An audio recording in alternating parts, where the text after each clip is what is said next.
Hey guys, I'm Jimmy here with linuxnerd.com, and today we're going to look at Manjaro. This is the first time I've had a chance to look at it, and I just want to kind of show you what to expect during the installation process. Um, Manjaro has been running ranking number 1, number 2 on distrowatch.com for quite some time. Right now it's ranked number 2, but 6 months ago it was ranking number 1. So it's a very popular distribution of Linux. And I wanted to take a look at it with you today, so let's go ahead and jump in. So right here is the first page you'll get when you boot to the image here. I have this currently running on a virtual machine, but you'd see the same thing if you were booting it straight to a hard drive. And some of this you can skip right here. We have time zone UTC. We're going to actually adjust some of this later, but we're just going to go ahead and jump right into the boot. Manjaro has been around since 2011, so they've been around for a little while, 9 years. It's based on Arch Linux, which has been around since the mid-90s, and so it's built upon Arch Linux there. And you can see here that it's loading up the services for us.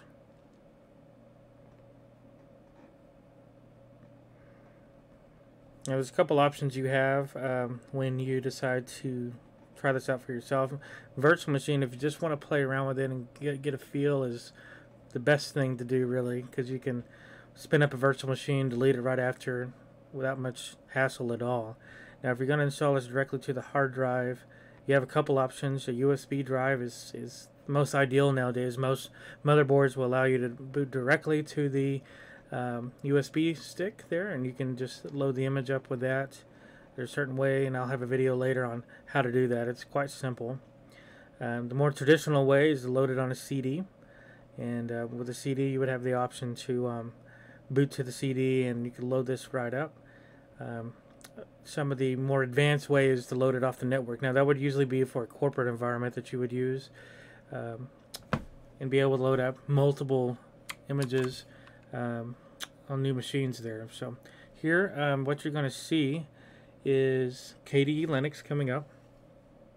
Let me stretch this out so you can see it just a little bit better here. Alright, and so here's KDE Plasma Desktop Environment running Manjaro. Really neat thing is you just want to try these out. You don't have to do a full operating system install. They're just live disks that you can pop up. Most Linux distributions nowadays have them, and you can kind of already see what to expect when you have it installed. You can see here the Manjaro menu button, which is very similar to the Windows Start button, to allow you to load different programs here, and also to be able to select or search for different applications also. And so here what we have is the loading screen with some information for Manjaro. And our main goal of this video is just to run the install so you know what to expect. So I'm going to go ahead and click Launch Installer here. Wait for that to come up. And we're going to do a full install of Manjaro. You could also click on this icon back here. It's Install Manjaro Linux. But we're going to go ahead and do it this way. And so here I am in the United States, so I'm going to go ahead and click American English. So I'm going to click Next. This is set to New York time zone. I'm just going to go ahead and move it over to where I am in the Central time zone, and I'm going to select that. I'm kind of concerned about that being in Indiana, just because time zones are kind of strange there. But we'll just go ahead and stick with that. Here we're going to select the United States English keyboard and click Next. Here's where things can get a little tricky. If you're wanting to go ahead and dual boot any form of Linux, my suggestion is always to have Windows, if that's your preferred operating system, for dual boot. Have that totally installed, totally running before you ever install Linux.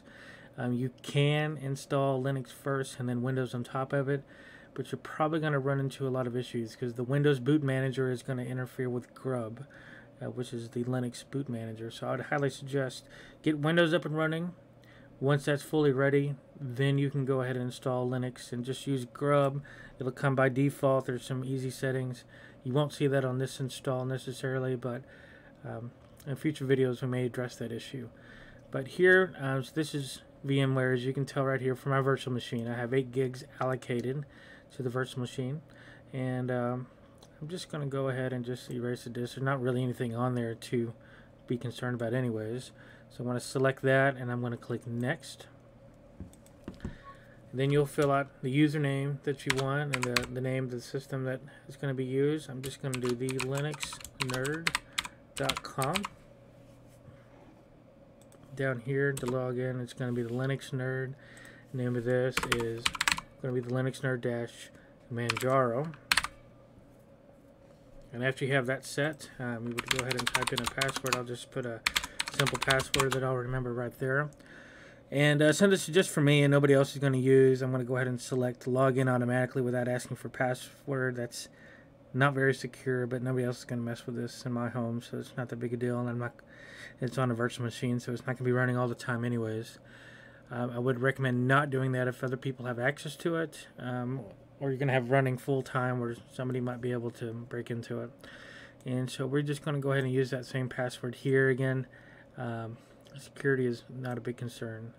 And then here we have the option to select no Office Suite, but additionally we can do LibreOffice, which is a very popular open source alternative to Microsoft Office.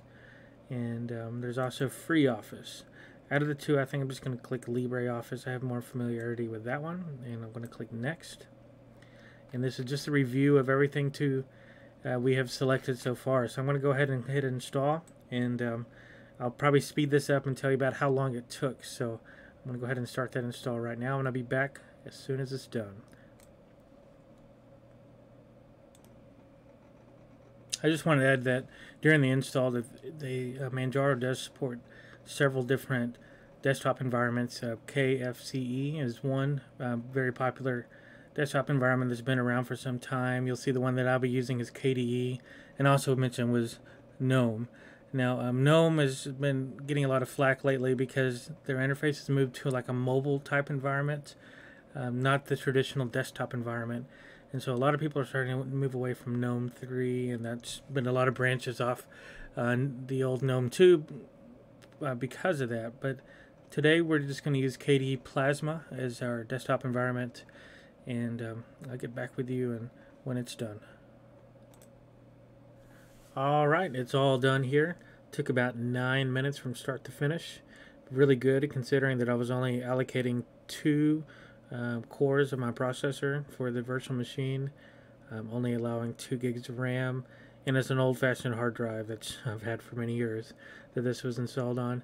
And so your mileage may vary, but just showing you even on a limited resource system that this can install very quickly.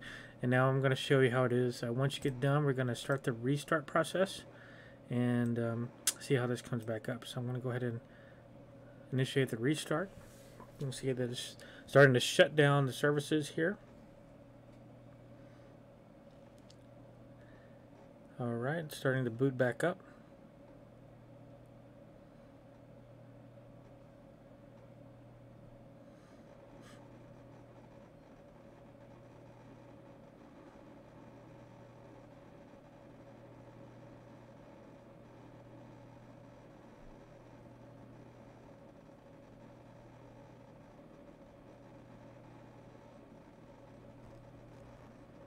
And we should see it loading right up any second now.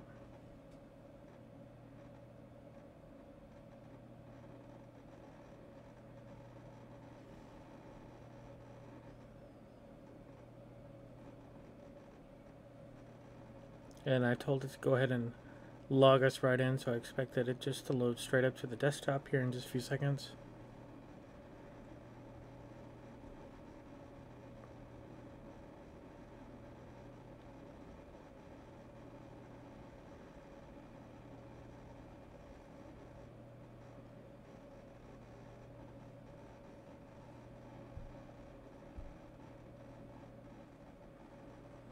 So just bear in mind that that's only 2 processors, cores that I'm allocating to this.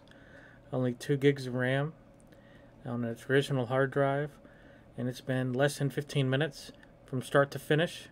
Now you would have to add in to burn the image or to write the image to a USB stick to that, but from booting up to the image to all the way to the install.